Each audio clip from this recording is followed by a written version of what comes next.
জীবনে যতদিন শুক্রবার পাবেন এই চারটা আমল কখনোই ছাড়বেন না। বৃহস্পতিবার সূর্য যখন অস্ত যাবে, বৃহস্পতিবার সন্ধ্যা থেকে শুরু করে শুক্রবার সন্ধ্যা পর্যন্ত এই চারটা আমলকে নিজের জন্য একেবারে বাধ্যতামূলক করে নেবেন ইনশাআল্লাহ, একেবারে আঁকড়ে ধরবেন। তার মধ্যে প্রথম যে আমলটা সবচাইতে বেশি করবেন এবং হাদিসে যে আমলের গুরুত্ব সবচাইতে বেশি দেওয়া হয়েছে, অর্থাৎ বৃহস্পতিবার সন্ধ্যা শুরু হয়ে গেছে, শুক্রবার শুরু হয়ে গেছে, শুক্রবার সন্ধ্যা পর্যন্ত যে আমলের গুরুত্ব সবচাইতে বেশি সেটা হচ্ছে দুরূদ শরীফের আমল। দুরূদ শরীফকে যে ব্যক্তি আঁকড়ে ধরবে তার যত পেরেশানি আছে, তার যত বিপদ আপদ আছে, উদ্বেগ উৎকণ্ঠা আছে, অভাব আছে, এই সব কিছু এই দুরূদ শরীফে যথেষ্ট হয়ে যাবে। সবচাইতে ছোট্ট দুরূদ পারি না এরকম কেউ নাই সাল্লাল্লাহু আলাইহি ওয়াসাল্লাম। এই দুরূদটাও আমরা পারি, এমনকি আল্লাহুম্মা সাল্লি আলা মুহাম্মাদিন সাল্লাল্লাহু আলাইহি ওয়াসাল্লাম এই দুরূদটাও পড়তে পারি, কিংবা নামাজের মধ্যে যেই দুরূদটা পড়ি আমরা ওই দুরূদটাও পড়তে পারি, দরুদে ইব্রাহিম।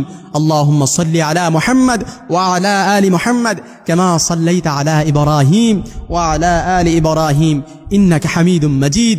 আল্লাহুম্মা বারিক আলা মুহাম্মাদ ওয়া আলা আলি মুহাম্মাদ কামা বারাকতা আলা ইব্রাহিম ওয়া আলা আলি ইব্রাহিম ইন্নাকা হামিদুম মাজিদ। বিশ্বনবী মুহাম্মদ সাল্লাল্লাহু আলাইহি ওয়াসাল্লাম বলেন, ইদান তুখফা হাম্মুক ওয়া তুগফার যামবুক, তোমার যত পেরেশানি আছে দূর করার জন্য এই দুরূদটাই যথেষ্ট হয়ে যাবে। শুধু তাই নয়, এবং গুনাহ মাফের জন্য এই দুরূদটাই যথেষ্ট হয়ে যাবে। আপনি ছোট্ট দুরূদ সাল্লাল্লাহু আলাইহি ওয়াসাল্লাম পড়েন।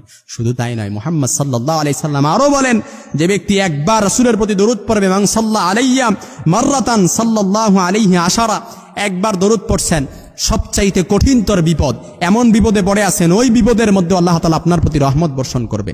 এরকম একটা বিপদ নয়, এরকম 10টা জায়গায় আল্লাহ তাআলা আপনার প্রতি রহমত বর্ষণ করবেন শুধু একবার রাসূলের প্রতি দরুদ পড়ার কারণে।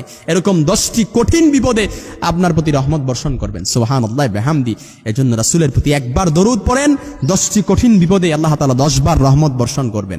সুবহানাল্লাহ। এজন্য এই দরুদকে যতদিন শুক্রবার পাবেন প্রথম যে আমলটা আঁকড়ে ধরবেন, নিজের জন্য বাধ্যতামূলক করবেন, সেটা হচ্ছে দরুদ শরীফের আমল। 2 নাম্বার যে আমলটা করবেন এবং যে আমলটা আমাদের জন্য শয়তান বাধা হয়ে দাঁড়ায়, সেটা হচ্ছে শুক্রবার দিনের ফজরের নামাজটা জামাতে পড়া। আপনি দেখবেন যে ব্যক্তি নিয়মিত জামাতে নামাজ পড়ে ওই ব্যক্তিরও দেখবেন শুক্রবার ফজরের নামাজ জামাতটা ছুটে যায়। কারণ আল্লাহ রাসূল সাল্লাল্লাহু আলাইহি ওয়াসাল্লামের হাদিস, আফদালুস সালাতি ইনদাল্লাহি সালাতুল জামাতি ফি ইয়াউমিল জুমআহ, অর্থাৎ আল্লাহ তাআলার কাছে সর্বোত্তম হচ্ছে শুক্রবার দিনের ফজরের নামাজটা জামাতে পড়া। এজন্য অন্যান্য নামাজগুলো তো আপনি জামাতে পড়বেন, কিন্তু আল্লাহ তাআলার কাছে উত্তম এবং প্রিয় হচ্ছে শুক্রবার দিনের ফজরের নামাজটা জামাতে পড়া। এজন্য আপনি শুক্রবার দিনের ফজরের নামাজটা জামাতে পড়বেন। 3 নাম্বার, শুক্রবার যে আমলটা ছাড়বেন না, নিজের জন্য বাধ্যতামূলক করে নেবেন, সেটা হচ্ছে সূরাতুল কাহাফ তেলাওয়াত করবেন। ইয়াকুনু লাহু নূর, এই সূরাটা কিয়ামতের ময়দানে আপনার জন্য নূর হবে।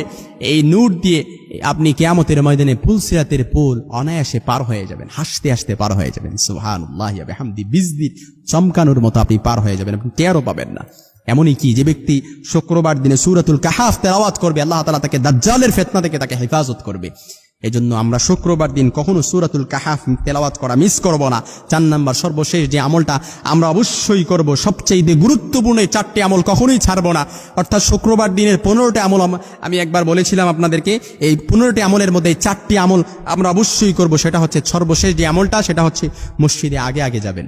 আগে আগে গেলে কি, বুখারীতে হাদিস এসেছে, যে ব্যক্তি সবচাইতে মসজিদে আগে আগে যাবে তাকে একটা ওট কুরবানি দেওয়ার সওয়াব তার আমল নামায় পৌঁছে দেওয়া হয়। তারপরে যে যাবে গরু কুরবানি দেওয়ার সওয়াব, তারপরে যে যাবে বকরি দানের সওয়াব, বকরি কুরবানি দেওয়ার সওয়াব, তারপরে যে যাবে মুরগি কুরবানি দেওয়ার সওয়াব, তারপর যে যাবে একটা ডিম দানের সওয়াব তার আমল নামায় পৌঁছে দেওয়া হয়। এজন্য শুক্রবার জুমার দিন যতদিন শুক্রবার পাবেন এই 4টা আমলকে নিজের জন্য বাধ্যতামূলক করে নেবেন। তার মধ্যে সবচেয়ে যে আমলটা বেশি বেশি করবেন সেটা হচ্ছে দরুদ শরীফের আমল। দরুদ শরীফ এটা এমন একটা আমল, আপনি এখন করছেন, এখনই ডিরেক্ট আরশে আজিমে যে নক করে।